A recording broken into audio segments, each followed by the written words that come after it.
Pozza alikuwa mzee mzuri, mzee alikuwa anasaidia events. Kama events yeye ndiye alikuwa kama tournament director, na alikuwa anafanya vitu vile vinawezekana. Ukimwona akiingia kitu kama saa moja hivi, kama events iko, ukimwona akiingia kwa events Hecklers, watu wale watamfuata ni zaidi ya watu 1000. Na hakuwa mtu wa kugongana na watu, alikuwa tu mtu mambo yake alikuwa anafanya sawa sawa. Pozza, you're greatly missed every day. Seems like it was just yesterday that I was working at your place. It was mad fun. It was mad fun. My first job, everything went so well. And while we're keeping your spirit alive over here, we're just taking care of each other and being good to the world. And the Saints and the Queens community miss you a lot. Hala, today we're dressing up for days. Hi everybody, my name is Grace. It was tough for me to pick one memory because I have so many good memories and funny memories of Pozza. But the one that is always on my mind is his habit of eating 6 to 10 boiled eggs before he goes home. Whether it's 4 o'clock, 5 o'clock in the morning, he had told us, "Hey, Shosh, let's go have yayet," and we get in and we have the eggs.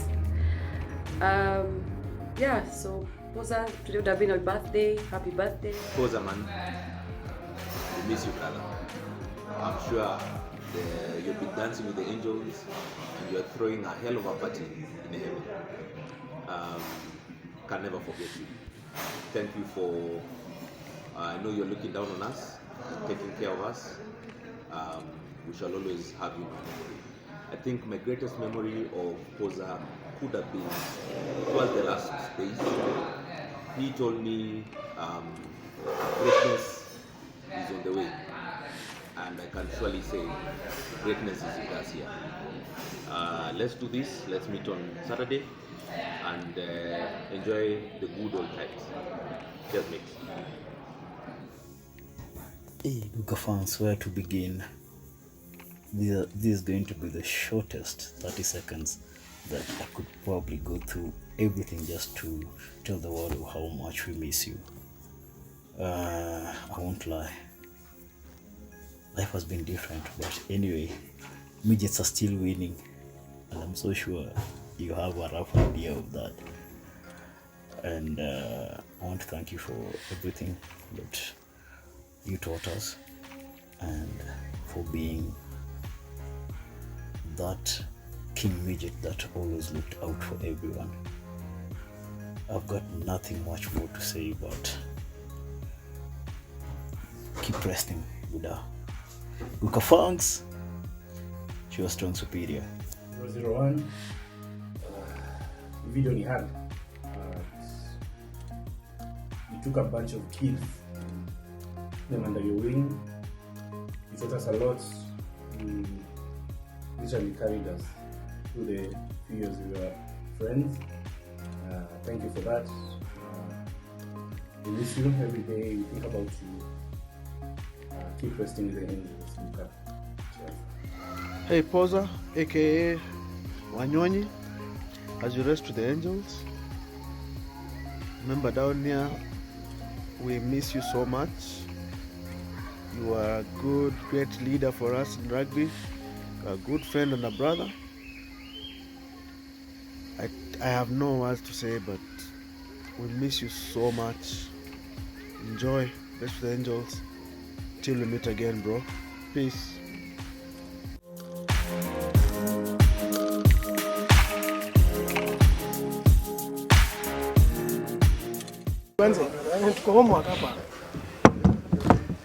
Oh, ladies and gentlemen, welcome to episode 27, the first of 2021. Hey, 26 when?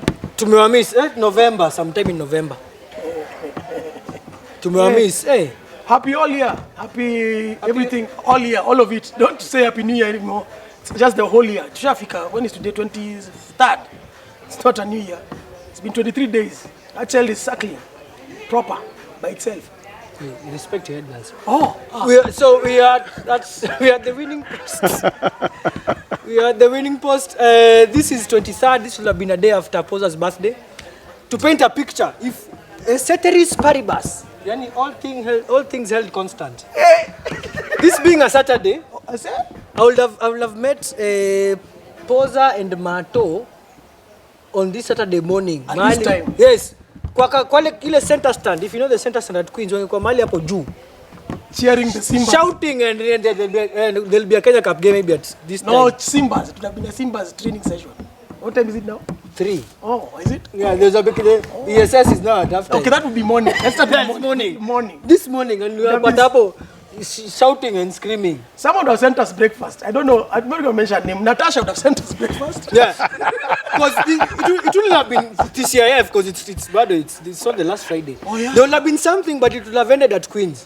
At around by 3, everyone would have left. Yeah, But we don't no, know. guys. Tomorrow. It's already tomorrow. There'll be Pozza, Mato, and another few gentlemen who I won't mention their names. You maybe wangesema alikuwa kwa nini baby shower. I don't want to ruin their surprise. Don't break up. Yeah, don't break up. Their homes are still intact.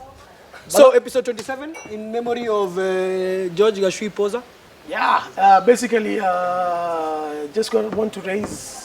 If everyone could just raise their glasses at home, here, wherever you are. And let's say happy birthday to one George Pozza. 44 years is a long time. 4-4. 4-4. Get it right. Yeah. Cheers, guys. Let me open my water. At least I remember what happened. Martin, pleasantries. Kuna mali kwa program and kwa pleasantries. Pleasantries. Please see pleasantries. Please. Please, unasema Pleasantries. Hey. Okay. Pleasantries. Martin, what is your highlight of? For those of you who want to go to the toilet, they have that side.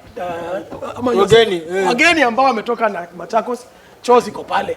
Wale ambao wametoka Nairobi, choo ziko upstairs. Highlight yako hii break. The whole break period. We crossed 2020. Most important thing. Very, very crazy year. We crossed, we managed. Now we're in extension, 2020 plus 1. Highlight is this show. That we are back. Yes. Yeah. Plus 1. Let's moving on very swiftly. Si guest and introduce guests. Kwani anajulikana? So we are the first guest. Ujue Pozza hakuwa mtu mdogo. Hakuwa mdogo. We have tried marshalling this guy before we told him it's for Pozza. We've tried calling him. Hey, our guy. No, man. Hey, our guy. We have a show. I was coming. Hey, where are you? Then No, I was we going just to come. told him, but we are celebrating Pozza. Exactly. Time. A Saints guy. Hey, time. I'm there. It's like we're calling. It's like Uhuru calling. Hey. It's for Pozza. Are you sure? What time? 1. I'll be that noon. Let me tell you. Let me give you CV. He was a captain, Saints, chairman of the Saints alumni. No. What were you? Secretary. Oh, that's same. That's even chairman. section. It's even bigger. He was Socion. Section. Socion. You're the Socion of Saints. In English. He can call status. Hey, very quick. Hey, alafu. And then you're the guys who cut that cake Uhuru ate with his hands. The 80th birthday. Yeah. I guess so. It was you guys. Okay. Aya. He's a madman. He checked in to Strathmore University, not to study, but to be their coach, head coach. He was the one. Then I went to study after that. Then he studied after that. As in, he went in as an. If you ask the Strathmore University players, they tell you the guy who changed our rugby is this guy. Aya. Thank you. After that, he started coaching children at the union in Kenya level. Kenya level. Then he went. Then he won something. Rugby. He beat Namibia. Took us to another country. No, he's Africa 1. Africa 1. Africa 1. Africa's 1. Not in because South Africa is not part of Africa. Even nani? Umse watu walitushinda World Cup nani? Mfwetu. Si mfwe pana mzonile stick. Who's that? Who's Mfwetu? No, I don't know. This guy is just guessing names. Mzwandile stick. Rasi Erasmus calls Polodera for consultation. He does? Yeah. Hey, my guy, my under 20s. I want to know how do you talk to the blacks? I see blacks. Rugby. So, we have the Kenya Simba. Wait, are you still cheap with coach, senior? No. That one went. It went. in the boardroom. So what are you now? What are you? Simba's coach. Simba's coach. The chairman of Kenya Rugby Union is here. No, Simba's coach. Before I get in trouble. Okay.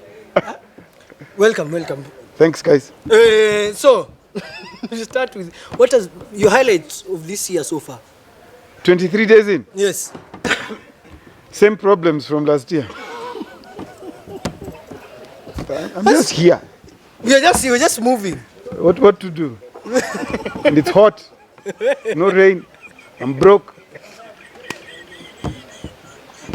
Which other highlight you need now? They are locusts. No, there are no locusts yet. Man. Okay. The mosquitoes have been disturbing me at night because of the heat. And there's an ant outbreak in my apartment. This is like talking to that. That's a handful of that uncle who comes for the But you asked me for highlights in 23 days. that uncle who comes. What do you like? What do you like? I'd like world peace. And your auntie to shut up. Yeah. And this food is too salty. But And why are you playing music right now? what do you want me to say? It's 23 days into the year. Okay. Anyway, Let's move on to another grumpier person. Your first memory of George Pozza. Chibubu. Man, I can't call him Pozza. Must be first form. He was tiny. Very short. Oh, yeah. I told you why we called him Chibubu. Because of his hands. You know, because they're chubby and tiny. So when he started clapping, that's how it looked. So that's my first memory of Pozza. Chibubu. George Gashui. Mbwata. Mbwata was then made Mbwara. That's a Mbwata. What is Mbwata? That Kiswahili, whatever, Matako wenda Mbwata. That's his name. The name Mbwata. And I don't know, he gathered these fancy names. Pozza. He was very upset if you didn't call him Pozza. Because you call him Mbwata is mad. Mbwara. Then there was that song by... what was that song? Father MC. No, not Father MC. This woman. I got a man. Huh? I got a man. What's your man got to do with me? Okay. So I got a Mbwara.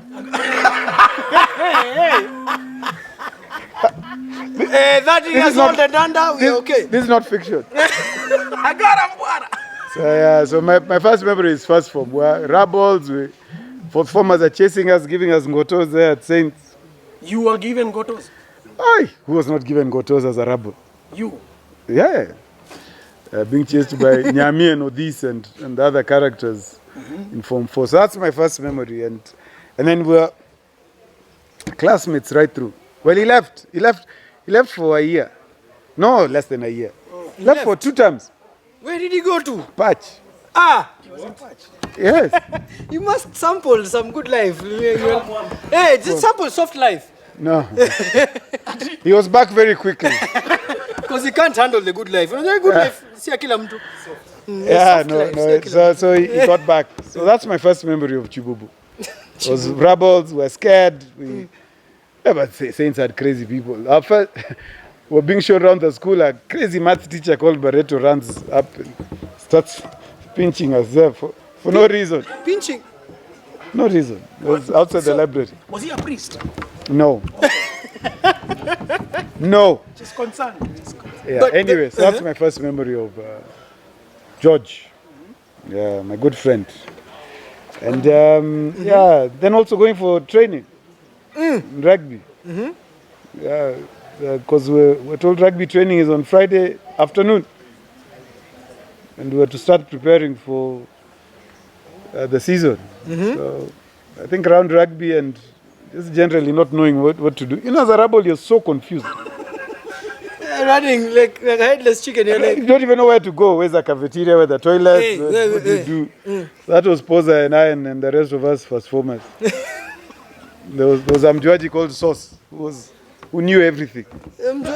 There's always a Mjuaji. Standard. Tell us, no, this is what you do now. Yeah, calm down, But guys. he'd been in Saints in primary school, so he knew what to do. So he's telling you guys, calm down. Yeah, he had all the siblings in Saints, so he was in charge of everything. So you guys came from public schools to uni? No, I was not from a public school. Okay. No. No, please. This English is not from a public primary school. Now look at Primary. You see, this is why I didn't come to this show earlier. Had it not been for Chibubu, you're right, I would not be here. No, we can behave. Trust me. Well, we can behave. You can behave. We can behave. Okay, so Badly or well? it's behaving that matters. Anyway, that's my first memory of my guy, my good friend. So you went through Saints with him, Yeah. then through. Do you got USIU also? Yes, but by the time I got to USIU, I think he was done. Yeah. How did that happen? Wait, why? Because I wanted to play rugby. So You played? Oh. I didn't go to school. So when you went to school, you. I was playing rugby. Ah, nice. Oh, excellent. And so I. Zito Aruji. Yeah. Ruji. So I, playing at Queen's. The club. So then you came again and met at Queen's. Then, but no, we're always in touch. We're always in touch. I mean. So what are the things that you learned from Pozza during your time with him? I think the biggest lesson I learned was when we went to South Africa with the Kenya schools. You've seen those front rows in South Africa. Yeah. You know, it's like they're bred in some prop lab. You know, They're all at 17, 18.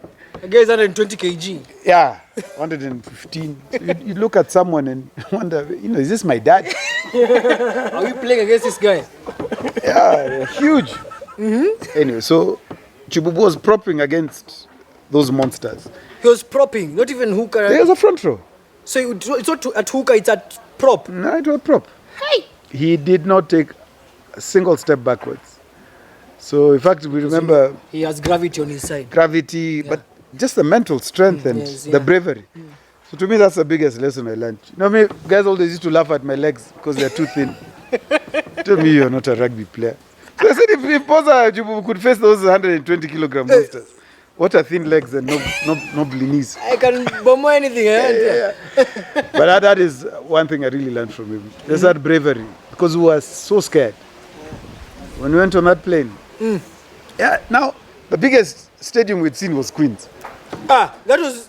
But what had you seen? What was the biggest you rugby hadn't played at stadium? Nyayo? Where? How? Who took us to Nyayo to play rugby? What Kasarani? Where? What? See, I don't know. Maybe. Then do you know which stadium we go to play? They were Ellis Park. Yeah. The monster. So that thing is like 12 floors up. Yeah, you go up, then you come down, then you run off. Hey, but we're from Shaggy. Because now the ball, you know, here at Queens, when the ball was kicked out, you go and run for it. There were ball boys. Giving you balls. Jimmy Kimbo has run, he's climbed over, another thing is fallen. The referees are annoyed. Because he's going after the ball. Funny Miros. But we're not used to ball boys. 1994, which ball boys did we have? Who brought this Miros here? Don't even Funny Miros. We were given oranges, we threw them on the pitch at half time. Oh, so you're peeling the oranges? So anyway, so Chibubu in all that, to me was a shining beacon. Just bravery and serious adversity. Serious adversity. Yeah, and just a fish out of water. But you're laughing, it's true. So, it's true. Your best memory of Chibubu? Chibubu, my guy. Chibubu Mbwata. I think first it's when I was my second visit now in my attempt to get married. Because we're marrying into the Kikuyu culture. Yes. I had no clue. Pozza told me, you relax, man. Calm down. Visit, he came wearing some pointed Kikuyu shoes. You know those? like a moccasin. Yeah. Even a punjas. No, they're not. Yeah, they're moccasins. Yeah. Pointed. Straight. They almost look like those things of Pinocchio. They can dunga you. And then they're like crocodile shaped. Told me you come. He grabbed those jerry cans for honey. No, for honey. Murat, no. Honey. They didn't want Murat, they wanted honey. Okay. Told me I'll show you. Then he had another Muranga Texan blazer. With the collars hanging. Yeah. Knocked, that gets you have to sing. And the gate is open. Told me now I'm in charge. But if it wasn't for him, because we had no idea. Negotiations, what? Yeah. So he took over and started singing by himself? No, it's the women who sing. Okay. But once the gate is open, now you have to go and negotiate. Yes. Oh, my guys don't know these cultural nuances. Man, if it wasn't for him, I was out J. You know what out J is? Outside, yeah. Out J. In J. Opposite of injury. Out J. Out J. I'm out J. Inje, out je. Yes. Inside, outside. Wait, watu wangu wa Inside, kulabu. outside. Out nje. Inje, out As je. in out J ni. Inje. Sema out J tu. Usiogope. Tuko na nyinyi. Tuko hapa na hapa. Anyway, so that's Wait, why. to nini? For that ratio. Yeah. It went well. Otherwise, It's a good way. Kwa longe kwa kama ndo sahi. Nothing. Kwa impossible. Miss na. So Pozza Chibubu Mbwata. George Mbwata. Mbwata stood by me when we needed to collect a lady from central Kenya. Yes. So that to me is a memory the best that memory still lasts. And I think I can't think of any other. I mean, rugby memories are many. Yeah. And messing around in Nairobi, also very many. But Messing around in the Nairobi night scene. night, day, afternoon, morning. Did we once it got to Friday? All times was 7 same. a.m., 6 a.m. All times was same. To some bit of not personal. Ask your personal question. I know you have it. I know this I have a friend at the French embassy. Yeah. And Kenya, we look like we want to go to the 2023 World Cup. Yes. Should I book my tickets right now? Book now. Now. We're going. Wacha nimpigie. Tickets are cheap. Wacha Call the travel agents. Wacha nimpigie sahi. Simbas. Now, Simbas. So pool A ama pool nini? Pool A. Pool A. Yeah? Yes. Oh, pool A ama repechage? A. Repechage is pool C, I think. No, pool D. Repechage is pool D. Pool D. So are you going pool A? Pool A, France, All Blacks. Is it Italy? Yes. Kenya. You've decided. We're going to speak all languages. No, you know. I'll abuse Italians in Italian, French in French. Wait, Gilbert, I've just been told book my ticket to France, sai.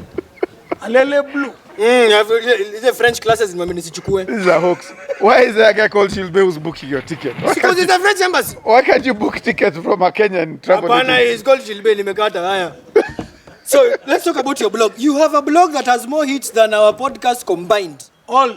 And we started shooting this podcast 4 years ago. 4? Which podcast? Oh, Hecklers. This one. See 4 years? Hecklers. Yeah. 2014 ni 4 years. Una counting yaje? Yeah, you know who the man is in this relationship.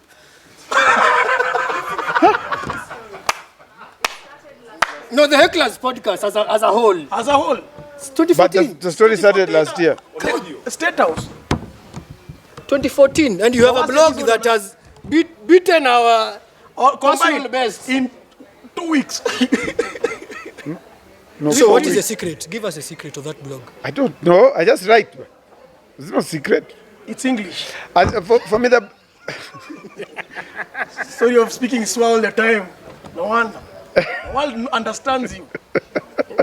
So see now. I'm writing. You see now. We write up until Cabras. Subtitles. I think the thing for the blog was so that because national coaches don't write and national coaches go through a lot. So I said, why not just say a story that doesn't rub Step on toes. the guys in It's a charge, balancing rub act. them the wrong way. It's a But balancing also act. tells a story of what a national coach is going through as they prepare for a World Cup. Yes. So that's all it is.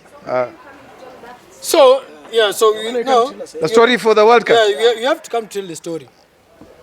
You let me know when you'd like me to come. Boss, we are ready. You guys are not fair. So you've just found me here and said you. Cheers, Polo. So to the Hecklers, let me know. To the Simbas. To the Simba. To the Simbas. And to To African one. And to Africa Pozza. one. Yeah, so we're going for a short break. Check out these stupid videos. Vipi dad, man? It's your son Kicks here. Kicks with the afro now. Kicks who can see, no specs anymore, man. Hey, uko vipi? I hope you're still resting well, man. Mimi niko fiti, living, chopping, enjoying, still killing people with the banter yana lazima. Literally just living how you lived, how you taught us to live. So just a quick update, tell you I'm doing well. I've really missed you, but I know you're in a better place. You're looking down on us and just want to keep working hard and make you proud always. Yeah, so gotta celebrate you on Saturday, but always just living and celebrating your life best way that we can, just trying and emulate what you always told me and enjoying me especially. So niko fiti mazee, nashukuru. Keep resting well rather, and keep looking of us. Guka funky all day every day, man.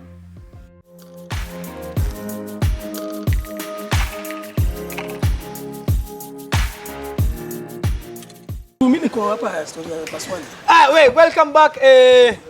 Episode 27, segment 2. 27? 27, it's episode 27. Okay, episode Pozza. We are joined by chairman of the chairman of the club that owns rugby and the rugby grounds in Kenya and East Africa. And all bars and shisha. Wait. Yeah. Mr. Wekonjala, asante sana for honoring our invite. It must have been tough since you were invited by Impala guy. Yeah, I thought twice.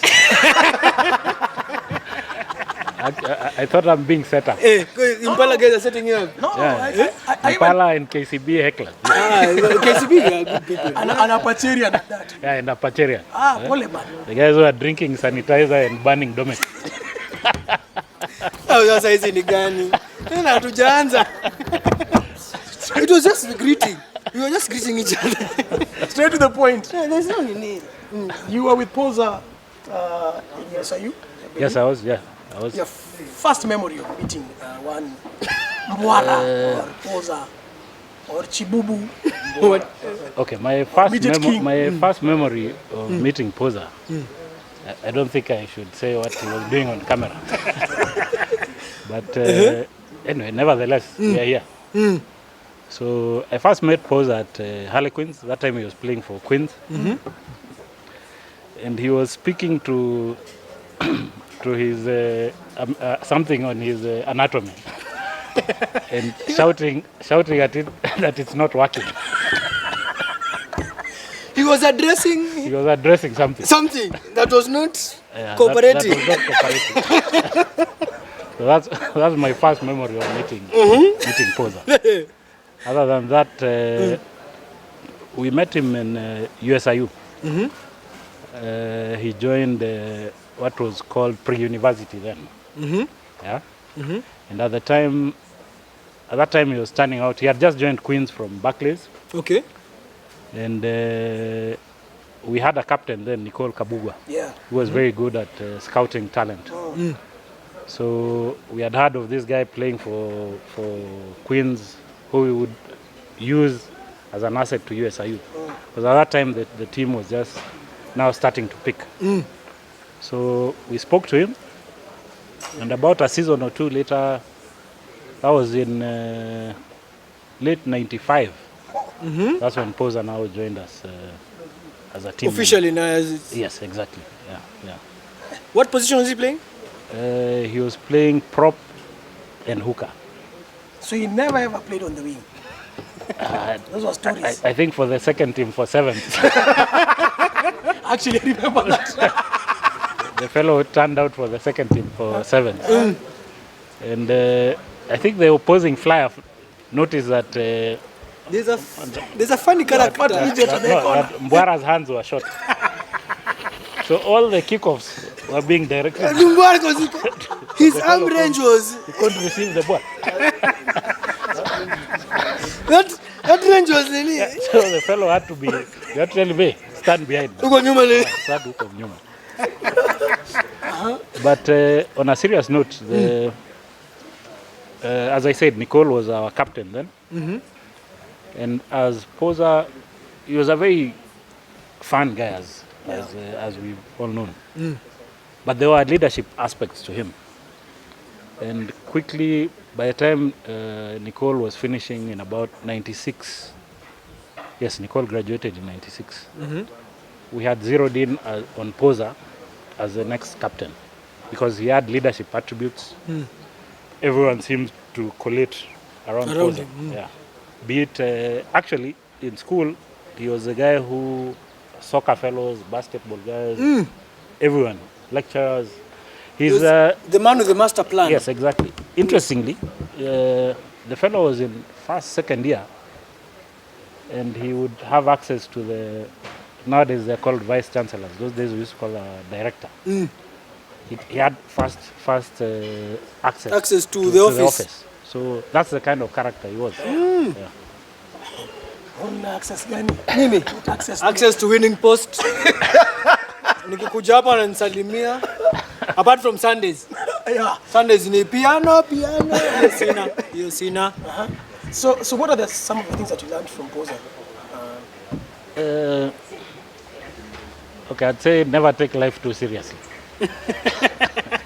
That's something I never learned take from it Pozza. too Not too seriously. Yeah. There's a lot of fun to be had in this life. So Pozza was a fun guy, and if you give him a task, he was somebody who was committed. If he loves and he wants to do something, he's somebody who would do anything and everything to get that done. Ah, nice. Yeah. Nice. Your best memory of Mbwata?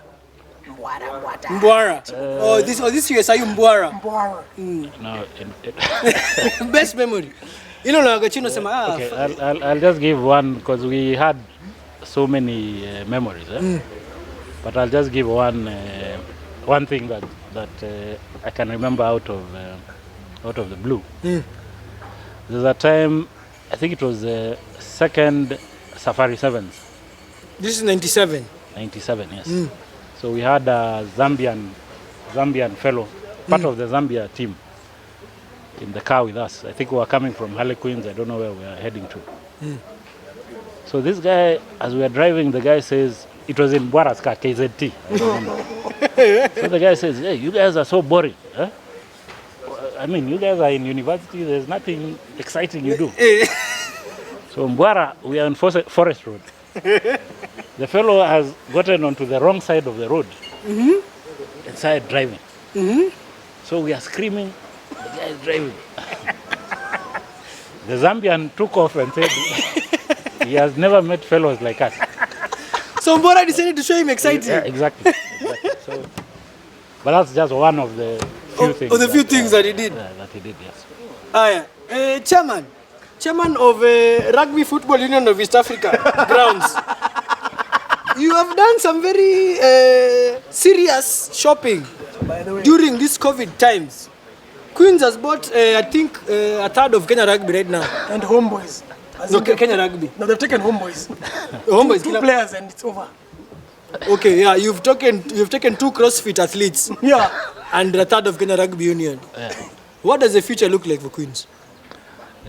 For Queens, we are not trying. What we want, we are going through a regeneration process.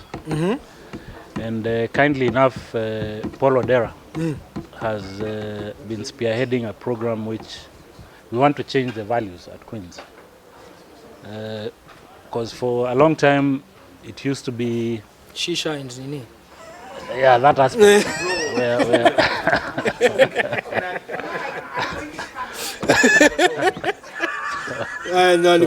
For a long time, there was a lot of complacency that swept into the club. So the COVID period, what it helped us do was relook at ourselves. Why you are Queen, first of all? Why do you play rugby? Why do you walk into the gates at RFUA? So what we've started doing is trying to change the value system and bringing in new players to at least bring some competition in the ranks. Because before, I'd say for the last season or two, we'd have fellows missing training, coming on Thursday, and they are slotted into the team. Right now, what we are looking at is having 3 players in each position. So that, in fact, there was training today, and some guys were exchanging blows. What does that tell you? Good stuff. There's a clip between passion and anger. That is passion. That is passion. Yeah, that is passion. Yeah, that's passion. So we are trying to get Queens back to where it was. If not for now, for posterity, and for Queens, I think last year, tottering on relegation, was a good thing because we had to now rethink and refocus. Otherwise, Mwamba would be training at Queen's right now. There'll be no club to speak about. Yeah, there'll be no club. That Mwamba taking over the RFA ground. That would never happen. It used to be an English-speaking club. I looked at the fixtures Yes. of the new season, and I think on weekend 1 or weekend 2 there is the derby. Week 1, yes, week 1 of any game 1 of Kenya Cup 2021-2022. They're playing Impala. Yes. You're playing Impala. Are you winning that game? Are you beating these guys? Impossible. We should beat them. You should beat them. Yes. You'll exchange By blocks. how many? By how many? Ni shida ni number. Shida ni number. But beating ni Beating is a is a guarantee. In fact, Anyway. I think they should just lie down at the gate and receive the beating like good men. Chairman, asante sana. Asante sana. Brave talk, brave Cheers, talk. guys. Here's a toast to Mbwara. To Mbwara. And happy times to you. It's our birthday. Happy, happy, heavenly birthday, Trini. You are dearly missed and you are dearly loved. You know, one of the fondest memories I have from sharing a birthday with Pozza is the phone calls. He would call me on our birthday early in the morning, like 8:30, 8:45, and I'd pick up the phone and I'd just hear, Trini, what up? Happy birthday. And you know, we discussed what we were doing during the day and where we were going to have our birthday shot together in the evening. We always try to make sure that we had a birthday shot together. A lot of these shots were had at the Queen's Bar, and a lot of these shots I do not remember. Then on the 23rd, I'd receive a text from him when he eventually got up, and he'd be like, Trini, did I see you, Jana? Which was always so funny to me. Or like on his 40th birthday, when I came from my birthday thingy, and when I walked in, I found him dancing on top of the bar. And I remember I laughed so hard. It was one of the funniest things I'd ever seen. I'm sure if we check, we can find video evidence of Pozza on his 40th birthday. So, you know, Trini, on this day, I just want to say, you know, thank you for the texts, the phone calls, the memories, the shots. They are deeply treasured. You are dearly loved. You're dearly missed. I will make sure that I have a shot for us down here for birthday, and I know that you will be tearing it up like only you know how to do. Yeah, happy birthday, Trini.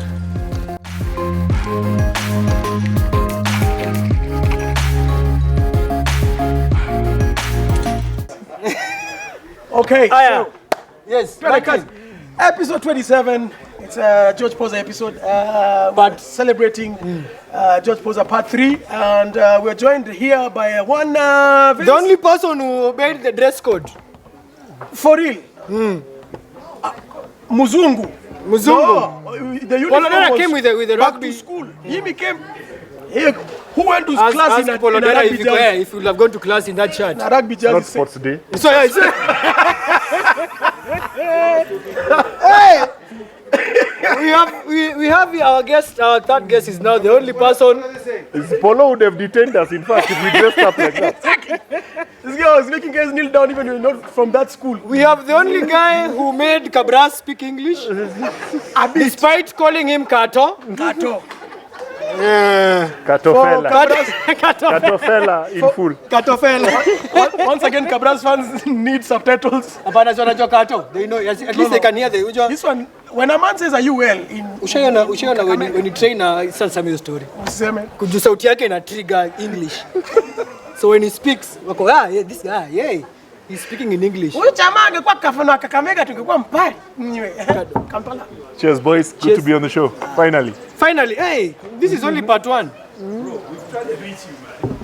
I've This is been another busy. guy that I've we been tried. busy. This is another guy we've tried to have on the show, but we have to have. I was abroad. Have time. I was abroad. I'm back. We went to Kisumu, then we found out that you had been chased away. But we tried.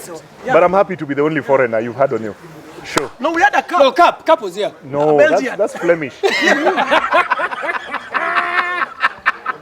Hey! Those are not foreigners. Hey! We also had a guy called Darwin Mukit Sarara from Rwanda. That one I'll tell you later. You can't say. You can't say on camera. You can't say live. There are people watching. Hey! Your first memory of Mbwara. Chibudu. Wow. He was still shorter than me. Not that he grew any taller. Yes. St. Mary's. This man. So I walked into Saints a bit late. I mean, school had started. We were trying to avoid St. Mary's. It wasn't the institution you wanted to be in.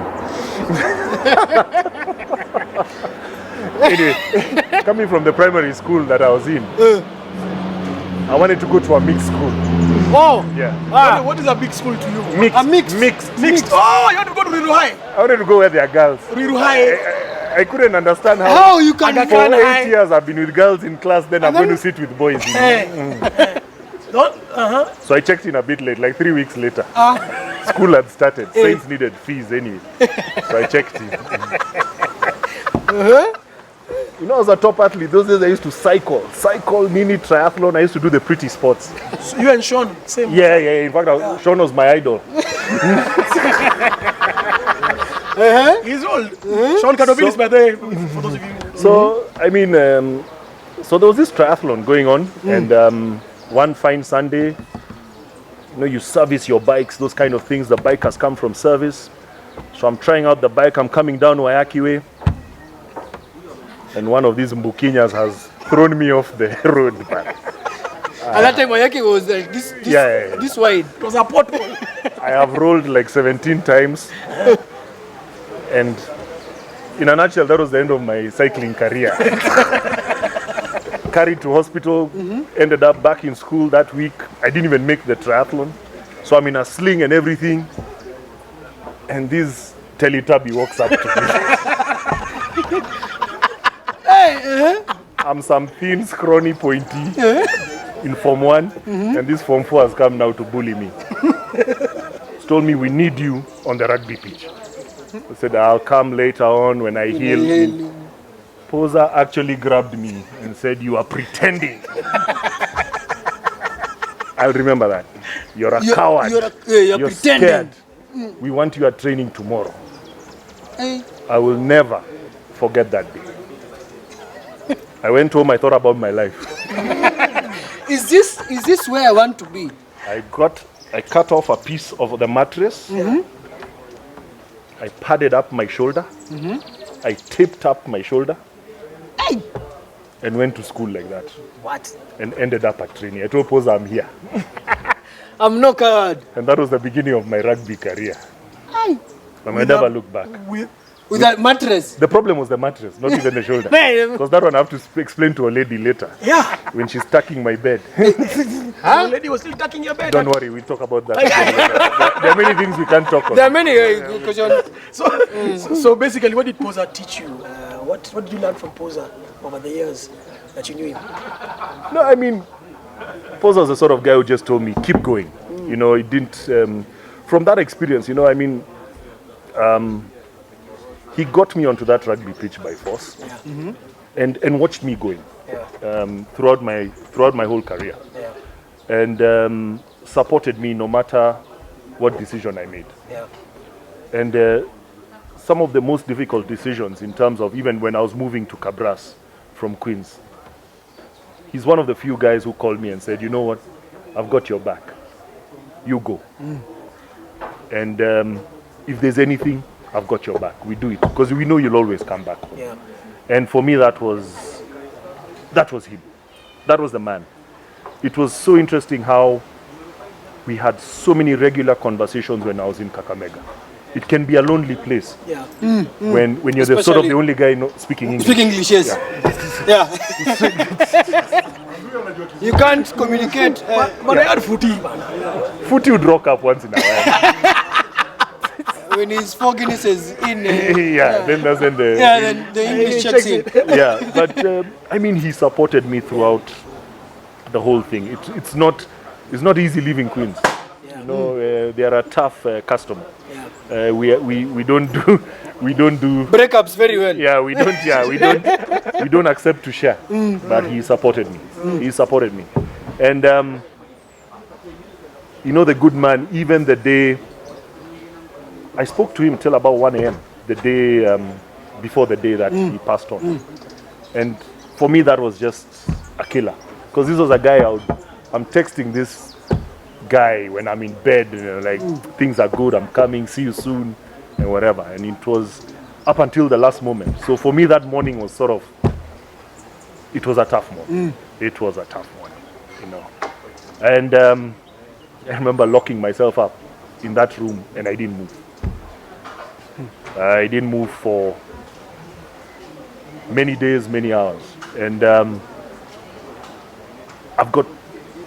that's what he taught me. He taught me, be tough, deal with it. Whatever decision you make, I will support you. So whatever decision I've made, I always think about this guy. And I know he'll always have my back. So even when I bought this sweater today. I'm surprised they have your size. Since when you go to school, I worked on it stretching. I've stretched it in the car park. So I know he supports this decision. Yeah, the sweater. Hey, this is Mbwara. Mbwara. Now to the other thing that. My guys, you have started another thing. There's another thing. You want to fight Gangi for players. Bana hiki tu namwaga. Nini namwaga wewe? Hii kikombe. Oh, okay. Patch guys. Mpatie straw. That's so nice. That is so Kenya Rugby League. How is that going? It's well. We've just approached Paul Odera to be head coach. I hope your terms are a bit softer. No, I mean we're going to the World Cup before Union. That's guaranteed. That's a sure bet. That's guaranteed. That's a sure bet. Hey, We'll be the 8th team in World Cup. Yeah. You know, Paul Odera was my senior and he tortured me for many years. Yeah. So today I have my chance. Yeah, he can't punish me. Yeah. Apart from he has a bit more sound board members. Apart from hey. Let's say, yeah, I mean, I don't know what we're saying. Say it quickly. That's quickly. Yeah. COVID has been a blessing. We've been able to sort of work things around behind the scenes. Yeah. It's been an interesting year, getting everything set up, working on teams, developing teams. We have to get associations registered according to the Sports Act. So now we're going to have a Nairobi Rugby League Association, Nakuru County Association. When I say Nakuru, you can see Moneyman Ombui. Ombui there is already he's very happy. Money bags that's why we are talking. We're having a meeting. He's not here by chance. It's not here for us? Yeah, we are trying to raise money for the coach. Oh, it's expensive. Kumbe, I thought he was a fan. Cheap. I thought he was a fan. You guys have the first Henry Kissinger of Kenya. He's here to bankroll, guys. Exactly. Well done. So we it's an interesting project. I mean, I respect everything the union is doing. It's union is not an easy game. I think the Kenyans will adapt easier to league. There's no racks and stuff. The set piece is a big problem. So the target is to go to the next World Cup. If the Lebanese can make it, why can't the Kenyans? When is the next World Cup? It's next year, no, this year, but we're going to the next one. Not this one, the next one. We're always going to the next. So when will you see our first Kenya Rugby League? Where's that next World Cup? Not this one, the other one. They haven't decided. They haven't decided, I'm very sure. So when are we going to see our first Kenya Rugby League match? Well, all things normal. We hope to kick off in April.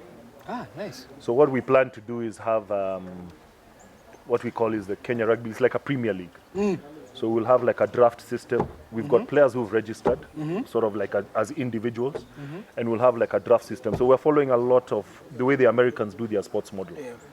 So we'll have 6 franchises owned by different corporates. Nice. And they will then sort of pick out the players one by one. And so we hope it can carry on. It's an interesting challenge. Of course, with the pandemic, everything has slowed things down. But plans are in place and we're ready to take off. Any star players that we know? Grounds are never an issue. I was at Ziwani yesterday. There are many grounds. There are many grounds. No. Are there any star players that we know? No, I mean, not. Yes, there's been a lot of interest, and we need to be very, very careful. Like in terms of, we don't want to sort of fight with our union brothers. I'm a rugby man through and through.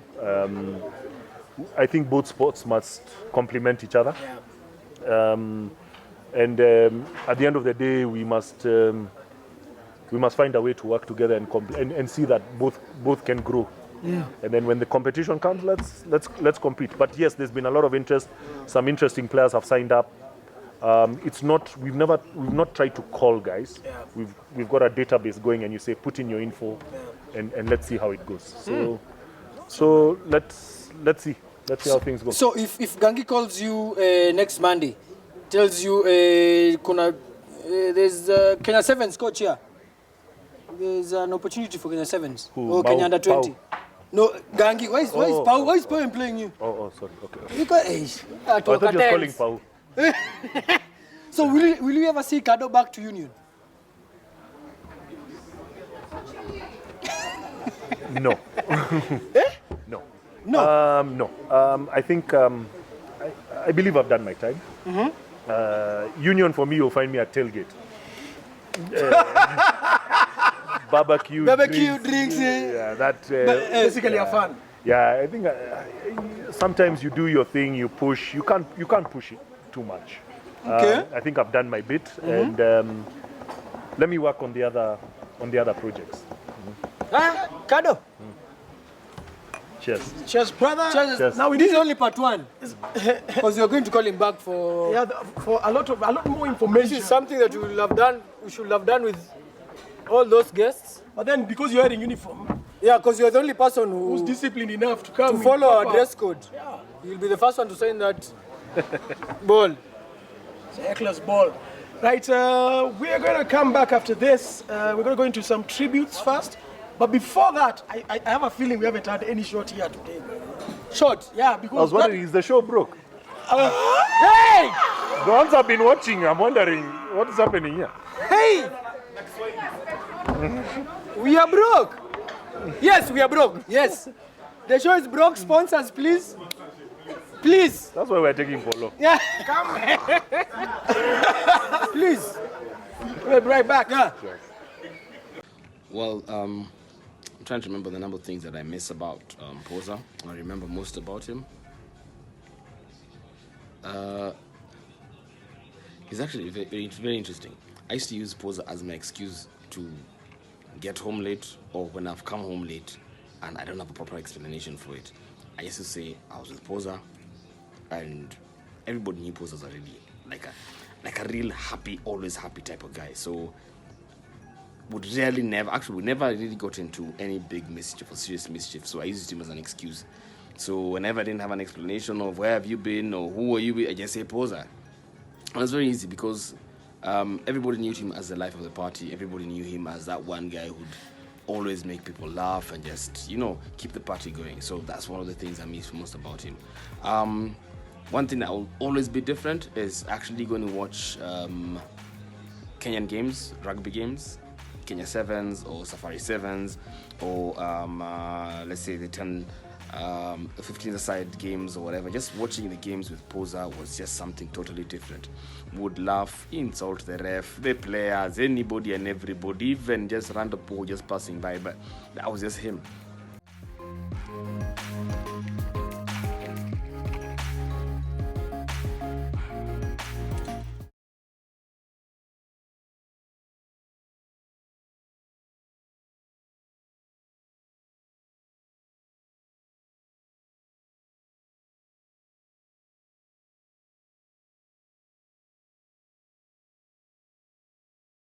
Kina tumesimama jioni kazi. Hii kazi. Uko tumesimama. Azura. Utafunga hisho. Hata ongea vizuri. As Pogi keeps talking. So the original Pogi is here with me. Yes, the sir. Pogi, I'm Pogi. This is Pogi. He'll give si mimi kani vote of thanks unapatia nini? Unajua kizungu ni mob inakaa kwa harusi. A toast. Najua show za Sheng zinakuanga na different segments. Ngumi ni mbwegze. Utachukua. Ngumi ni mbwegze. So haya. Blessings to Pozza because I'd never be on a rugby show. Blessings for the Tammy boys because unajua kuna wengine tunakonyanga two shots. We've never played a game in our life. Pozza taught me a lot of the fun stuff that people know Poji for. Every time we'd go somewhere, he'd always tell guys, I am the George Gashui, I'm the original, and this is a fake one called Poji. So now there's a real Poji and a fake Poji. So the cycle just continues. The cycle continues. And this is really the Pozza effect. So many blessings to you guys. It's a great honor for all of us to be here as family and to be able to continue to celebrate Pozza and the joy he brought to our life. And when I say joy, I mean Jaeger. So we're going to drink a shot of Jaeger in his honor. Hey! And we're going to make this good. Hey! Paul akikunywa sio Jaeger, yeye anakunywa Coke. Paul anakunywa tumeke yake ni Coca-Cola. Paul akikunywa hiyo ni Coke. Ni Coca-Cola. Paul wa rugby league anakunywa Coke. Amesema hapana Paul wa Kerio. Kutakina hata it makes sense. Tukua Rui. We toast ndio. Bro inaanza. Mtoast. Shida ni unabongesha toast. Kai. So, cheers to George Pozza Gashui, to the joy and the happiness, to the many names, to making short people cool, to making big stomachs cool. Hey, Chummy boys, baby. More life, Pozza. Let's go. Cheers. Pozza! Mado tukifunga. Your memory of this is it. Umekunywa? Yes, namsaidia coach. Hapana Coca-Cola ni Coca-Cola. Namsaidia. Acha hii ni Coca-Cola atakunywa. Atakunywa. Unaweza anguka je? So basically amekuwa kianguka hii time. First time I met George Pozza was in Woodley. Woodley? Yeah, he came to collect. Who? We were young. He came to collect. No, what are you guys laughing at? He came to collect. He came to collect a car. Oh, man. He was the only guy who could drive a certain Volvo. Oh. He was old. He was the only guy who could drive a certain Volvo. Aka was a bit confused. So as guys, of course, we were young. We don't have licenses and stuff. Waiting for Pozza to come take us to Kani. Pozza quickly came with many people. Volvo inside. As guys were left, we had to take a matatu. We take a matatu to Kani. Yet the car belonged to guys in Woodley. Our neighbor. Even the neighbor was left. Pozza went to the car. Because he's the only guy who can drive. He's the only guy who can drive.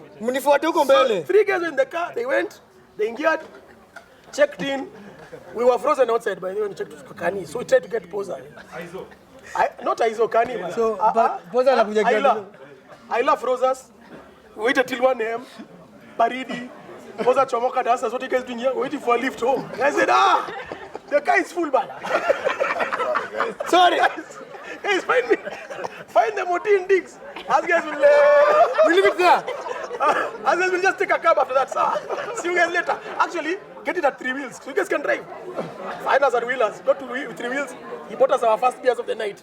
3 wheels, you go up. He's not getting out to 25. 3 wheels was at Adams Arcade where the mosque is now. Oh, hey. Where the mosque is now. Allah. Hey. Greenhouses. Oh, greenhouses. Greenhouse, mosque. Combine them both. No, greenhouse. Yeah. Oh, that's where it was. Just there. So the drive was from those 2 houses. So the drive was from Nini. Okay. The drive was from Greenhouse to Woodley. This night started at 8 p.m. This is 1 a.m. We're being told to go back to 3 wheels. So you get to 3 wheels at 2 a.m. because those days it was not a quick cab. There's no Uber.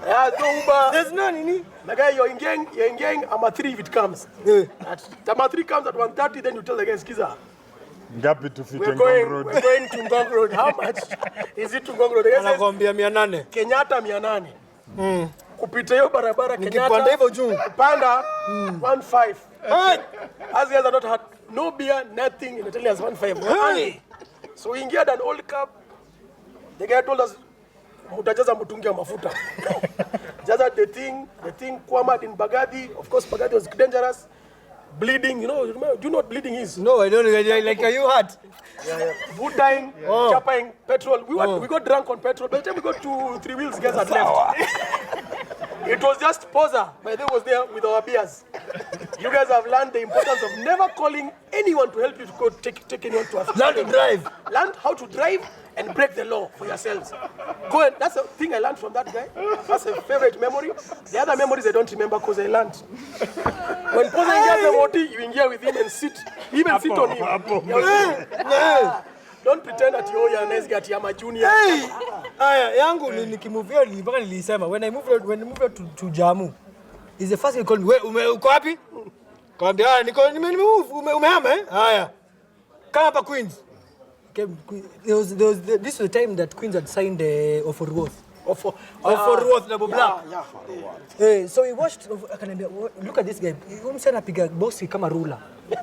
And true to his word, umse Oforworth alipiga boxi from 22 to 22. Then he finished the beer and nikamwambia I mean nimeishia. Akaniambia where are you going? Young man. You thought I called you because I love you. You're going to your house. Nikamwambia basi sisi nakwambia kuje kwangu. That's a problem. We go to your house, I want to see where you live. Show me where you stay. I'm like Pozza. I'm like, hey. He's like, no. Then I'm going to. Hiya. You think I'm joking? I will sit back. Shalom wanted to come for this match. Hey. And the house had nothing. My house had a carpet. A typical man.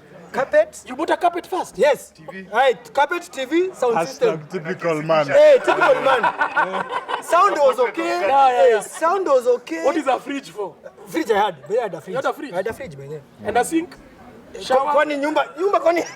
I was living in trees. So he came. I had bought those spoofs. He came, sat down. I go, yes. I can, in fact, I'll be blocking out here. Just give me a copy of your keys. Come sleep here. Walk back to Queens. There was a Kenya game something. We went with him and Katlo. But tumekunywa. Wakasema, I know where you live. Let's go. We went. Nap time. Yeah, we went. We drank. I think it was a black or something. Did shots. I think then Natasha called. Yeah. Go, hey. Take me back. Okay. Because like Pozza, we were going back. You were sleeping. Serikali ilikuja. Unaona serikali imepiga. That was Pozza. He was the first person. Hata wewe na uni neighbor. No, si nilikuja time ya nini? As we shut down the show.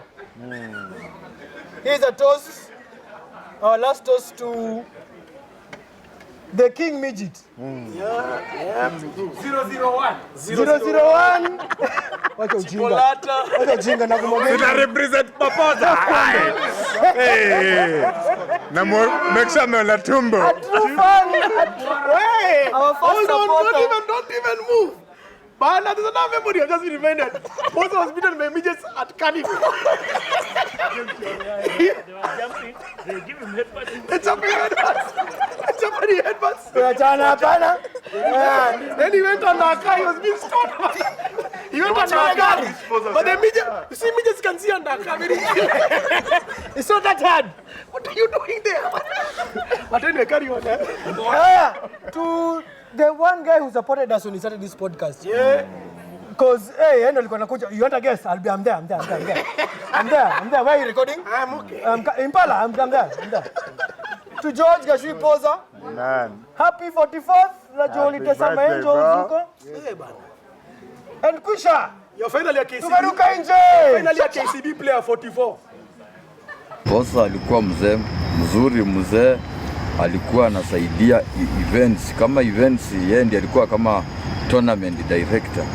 Na alikuwa anafanya vitu vile vinawezekana. Ukimwona akiingia kitu kama saa moja hivi kama events iko, ukimwona akiingia kwa events Hecklers, watu wale watamfuata ni zaidi ya watu 1,000. Na hakuwa mtu wa kugongana na watu, alikuwa tu mtu, mambo yake alikuwa anafanya sawa. Pozza, Maze, you're greatly missed every day. Seems like it was just yesterday that I was working at your place. It was mad fun. My first job, everything went so well. And while we're keeping your spirit alive over here, we're just taking care of each other and to the world. And the Saints and the Queens community miss you a lot. Hala, today we are dressing up for days. For days. Hi everybody, my name is Grace. It was tough for me to pick one memory because I have so many good memories and funny memories of Pozza. But the one that is always on my mind is his habit of eating 6 to 10 boiled eggs before he goes home, whether it's 4 o'clock, 5 o'clock in the morning. He had told us, hey Shosh, let's go have yayet, and we get in and we have the eggs. Yeah, so Pozza, today would have been your birthday. Happy birthday. Pozza, man, I miss you, brother. I'm sure you'll be dancing with the angels and you're throwing a hell of a party in heaven. Can never forget you. Thank you for, I know you're looking down on us, taking care of us. We shall always have you. I think my greatest memory of Pozza could have been towards the last days. He told me greatness is on the way, and I can surely say greatness is with us here. Let's do this. Let's meet on Saturday and enjoy the good old times. Cheers, mate. Hey, Luka fans, where to begin? This is going to be the shortest 30 seconds that I could probably go through everything just to tell the world how much we miss you. I won't lie. Life has been different, but anyway, midgets are still winning, and I'm so sure you have a rough idea of that.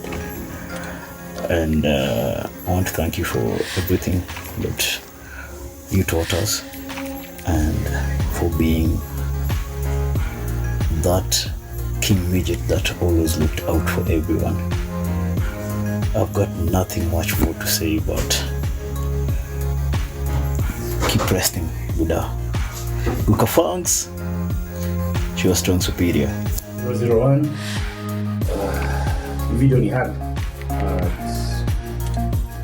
you took a bunch of kids, them under your wing. You taught us a lot. You literally carried us through the few years we were friends. Thank you for that. We miss you every day. We think about you. Keep resting with the angels, Luka. Cheers. Hey Pozza, aka Wanyonyi, as you rest with the angels. Remember down here, we miss you so much. You are a good, great leader for us in rugby, a good friend and a brother. I have no words to say, but we miss you so much. Enjoy, rest with the angels. Till we meet again, bro. Peace.